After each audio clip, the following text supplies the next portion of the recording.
Les premières impressions de Teddy Humphrey.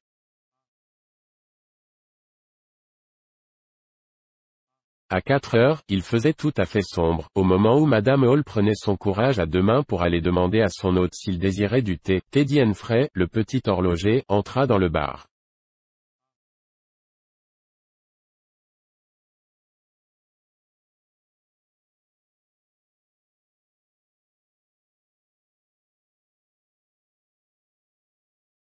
Vrai, Madame Hall, voilà un fichu temps pour des bottines légères.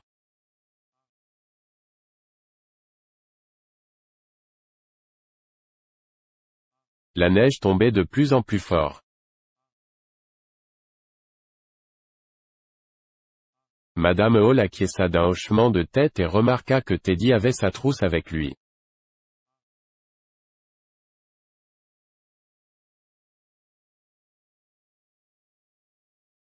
Pendant que vous êtes là, monsieur Teddy, je vous serai obligé de vouloir bien donner à la vieille pendule, dans le salon, un petit coup d'œil.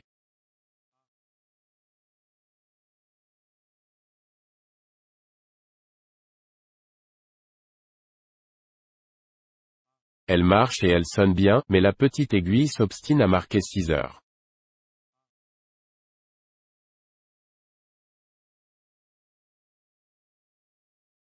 Lui montrant le chemin, elle se dirigea vers la porte du salon, elle frappa et entra.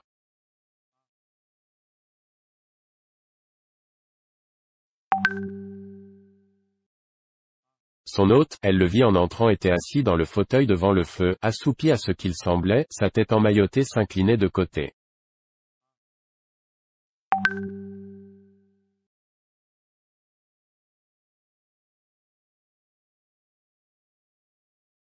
Pour toute lumière dans la chambre, la lueur rougeâtre qui venait du foyer.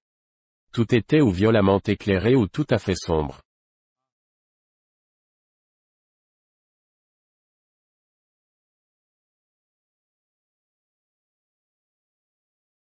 Elle avait d'autant plus de peine à rien distinguer qu'elle venait précisément d'allumer la lampe du bar et que ses yeux étaient encore éblouis.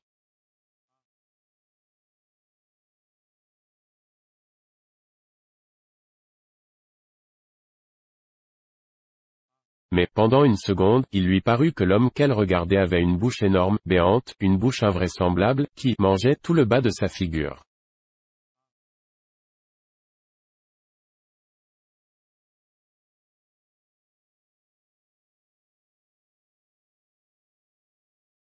Ce fut une image instantanée, une tête enveloppée de blanc, de gros yeux à fleur de front, et, au-dessous, un large four.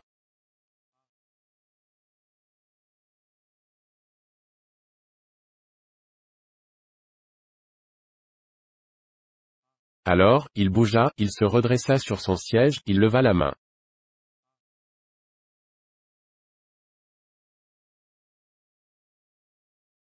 Ayant ouvert la porte toute grande pour que la chambre fût mieux éclairée, Madame Hall le vit plus nettement, il tenait un foulard sur sa figure, tout comme elle l'avait vu auparavant tenir sa serviette.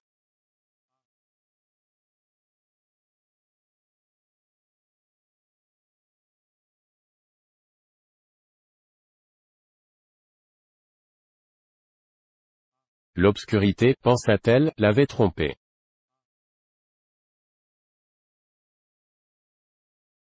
Est-ce que vous voudriez bien permettre que monsieur vienne arranger l'horloge, dit-elle en surmontant son trouble.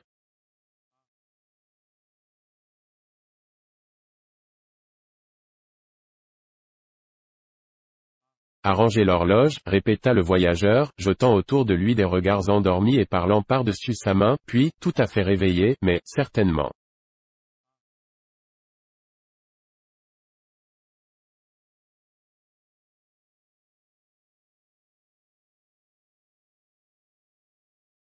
Madame Hall sortit pour prendre une lampe, lui se leva et s'étira.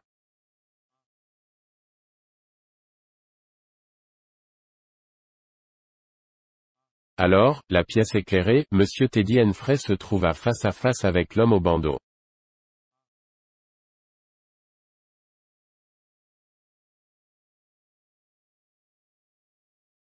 Il en fut, disait-il, tout chose. Bonjour, lui dit l'étranger, en le fixant avec des yeux de langouste, selon l'expression pittoresque de Monsieur Henfrey qui désignait ainsi les lunettes au verre fumé.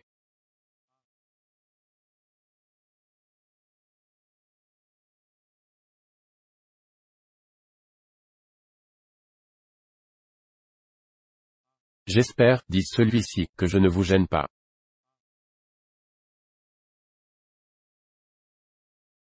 Non, pas du tout, répondit l'étranger.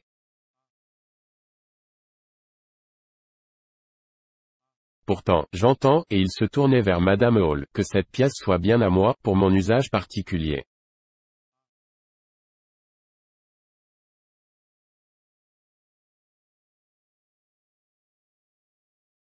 Je pensais, monsieur, que vous préféreriez que l'horloge.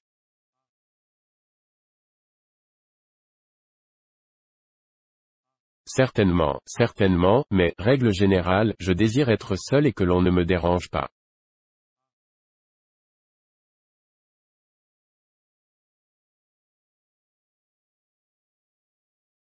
Il fit volte-face, les épaules à la cheminée, les mains derrière son dos.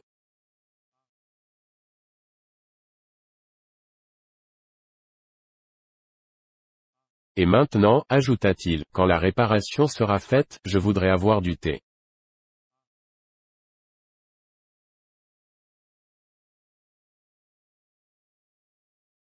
Mais pas avant que la réparation soit terminée.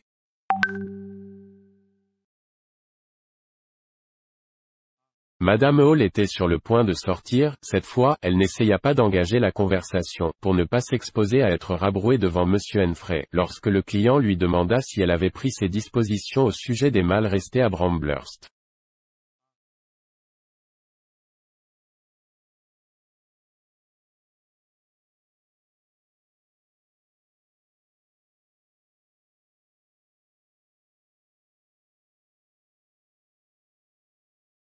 Elle répondit qu'elle avait parlé au facteur et que le voiturier les apporterait le lendemain.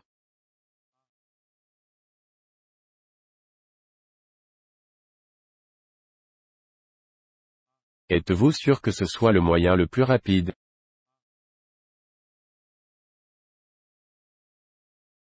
Elle en était sûre, elle l'affirma avec froideur.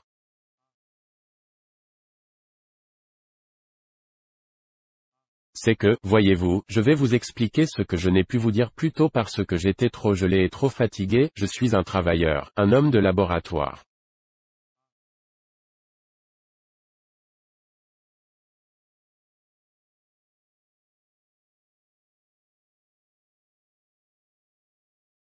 Ah, vraiment, monsieur, fit Madame Hall, très intéressée.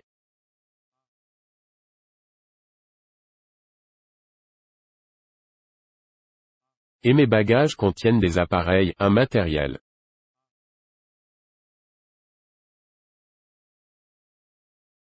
Toutes choses bien utiles, sans doute. Naturellement, je suis impatient de poursuivre mes recherches.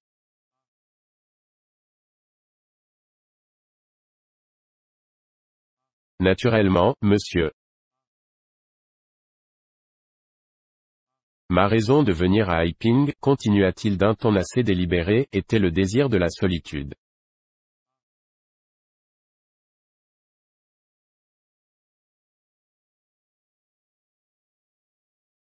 Je tiens à n'être pas troublé dans mon travail.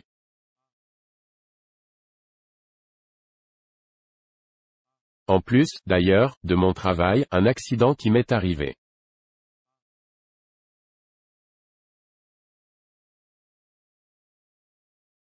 Je le pensais bien, se dit Madame Hall. Exige une certaine retraite. Mes yeux sont quelquefois si affaiblis et si douloureux que je dois m'enfermer dans l'obscurité des heures entières, m'enfermer à clé. Cela, de temps à autre, pas pour le quart d'heure, toutefois.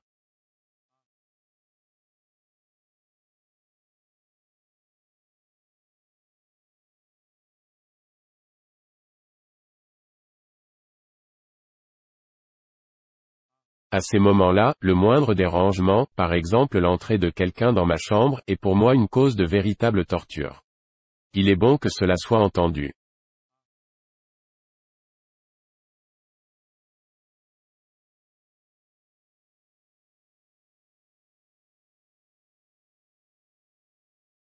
Parfaitement, monsieur. Si j'osais me permettre de demander. C'est bien tout, je crois, dit l'étranger, de ce ton tranquille et sans réplique qu'il savait prendre pour couper court aux interrogations.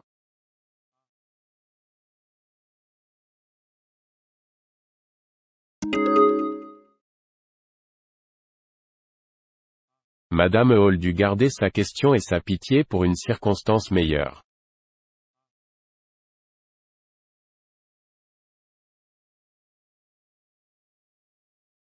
Quand elle eut quitté la pièce, il resta debout devant le foyer, attentif. Monsieur Henfrey le rapporta à la réparation de l'horloge.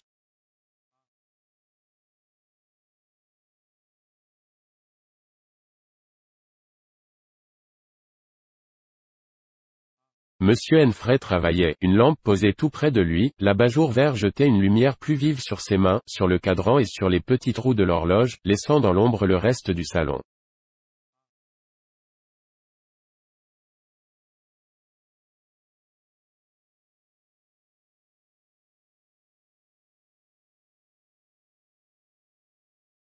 Lorsqu'il leva la tête, sa vue d'abord fut troublée par les reflets colorés.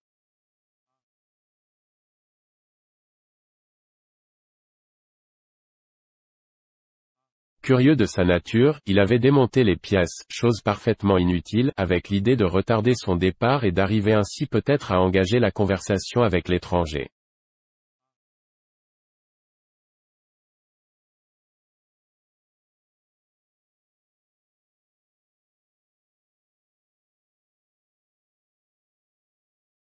Mais celui-ci demeurait silencieux et immobile.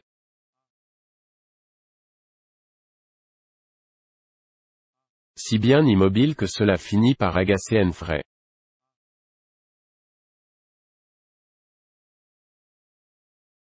Il eut l'impression d'être seul et regarda, grise et peu éclairée, se dresser l'énorme tête à bandeau, qu'il examinait avec ses grosses lunettes sombres, obscurcies d'une buée verdâtre.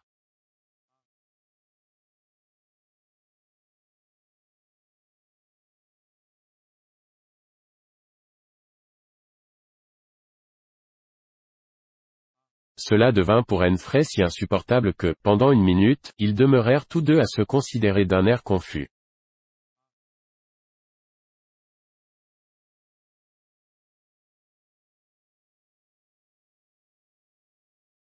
Puis Henfrey baissa les yeux.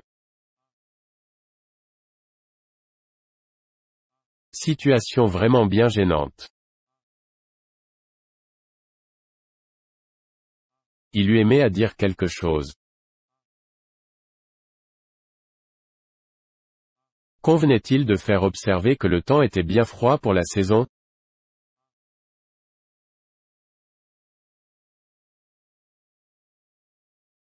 Il se redressa comme pour choisir l'instant de placer cette remarque.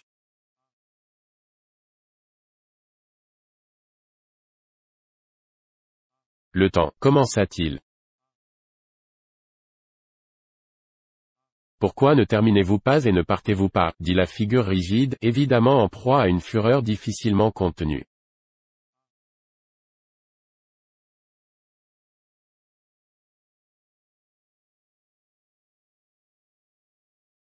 Tout ce que vous êtes parvenu à faire, c'est de resserrer l'aiguille sur le cadran.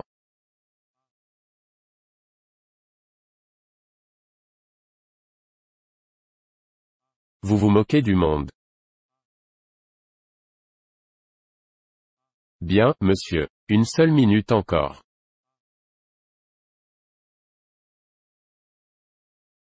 Je revoyais avec soin, monsieur Henfrey finit sa besogne et s'en alla.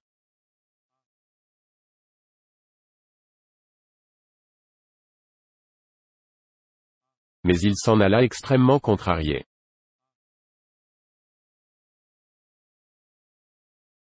Sacrebleu, se disait-il en traversant à pied le village au milieu d'une rafale de neige, il y a des fois où il faut bien arranger une horloge, tout de même.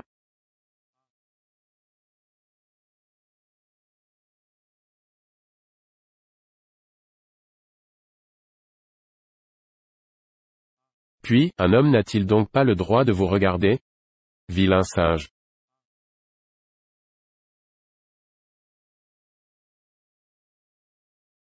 Et encore, non, à ce qu'il paraît.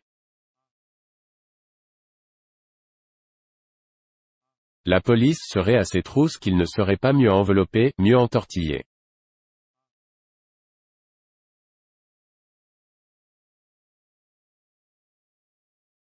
Au coin de la rue, devant chez Glisson, il vit Hall, qui avait depuis peu épousé la patronne de l'auberge, et qui maintenant conduisait la voiture à volonté d'Iping à l'embranchement de Cedar Bridge. Quand par hasard quelqu'un en avait besoin, Hall se dirigeait vers lui, revenant de la gare.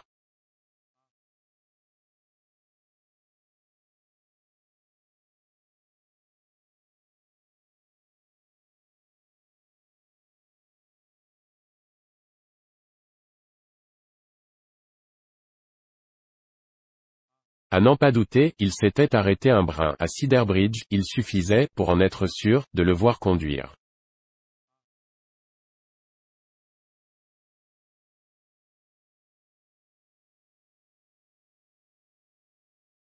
Comment va? Demanda-t-il en passant. Ah, vous avez chez vous un drôle de corps, Hall, sans se faire prier, arrêta son cheval.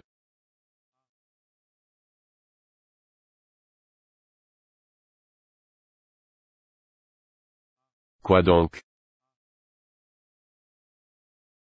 Un client qui a l'air bien original est descendu chez vous, mon vieux.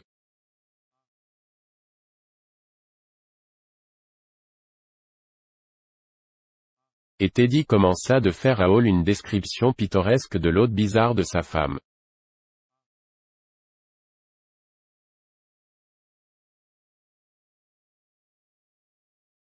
Il a un peu l'air d'un déguisé. Moi, je tiendrais à voir la figure d'un homme si j'avais à le loger dans mon établissement.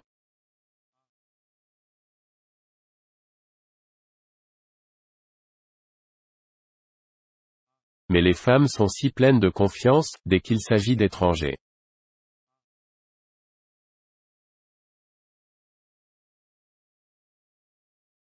Hall, il s'est installé chez vous, et il n'a même pas encore donné de nom.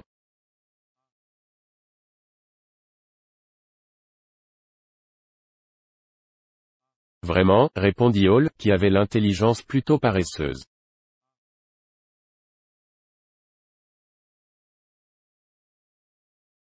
Parfaitement, reprit Teddy. Il a loué à la semaine, et vous ne serez pas débarrassé de lui avant 8 jours.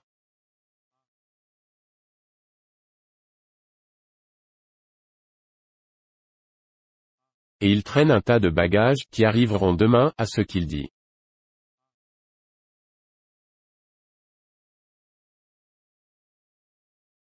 Espérons, Hall, que ce ne sont pas seulement des caisses remplies de cailloux.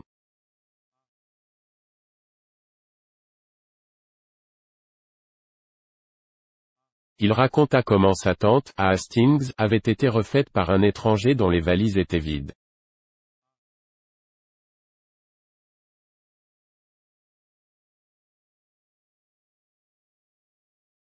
Bref, il laissa Hall vaguement inquiet.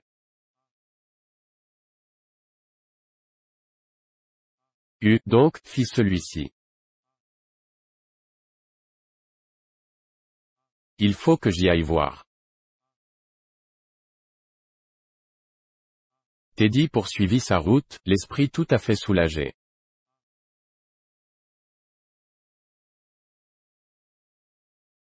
Au lieu des apostrophes, y aller voir, Hall, à son retour chez lui, fut sévèrement attrapé par sa femme pour le temps qu'il avait passé à Cedar Bridge. Ses questions timides furent accueillies avec aigreur, sans qu'elle répondît à l'objet de ses préoccupations.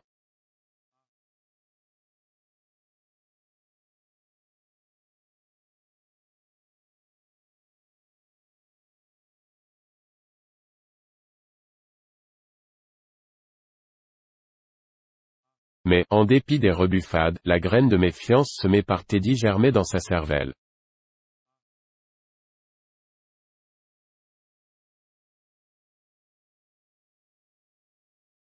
Vous ne savez pas tout, vous autres femmes, dit Monsieur Hall, résolu à être renseigné le plus tôt possible sur la qualité de son hôte.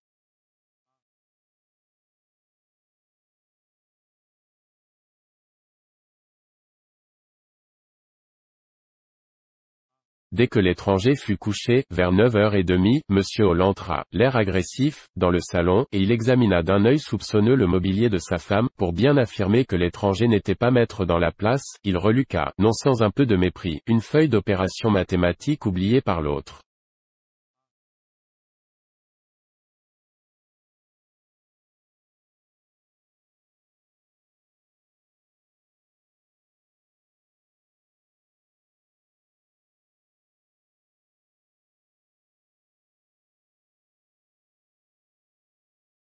En se retirant, il recommanda à Madame Hall de veiller de très près aux bagages, quand ils arriveraient le lendemain.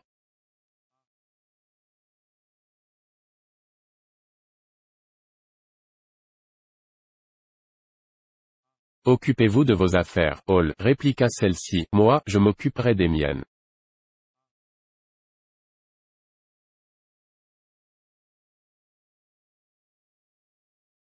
Elle était d'autant plus portée à quereller son mari que l'étranger était évidemment un voyageur extraordinaire, et que, au fond, elle ne se trouvait pas du tout rassurée sur son compte.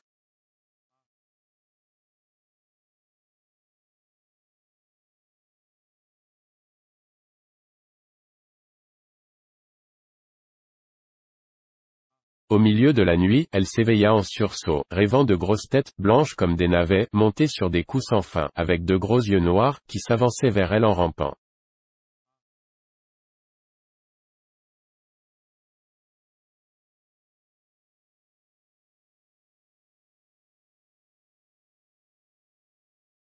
Mais, femme de bon sens, elle maîtrisa ses terreurs, se retourna et se rendormit.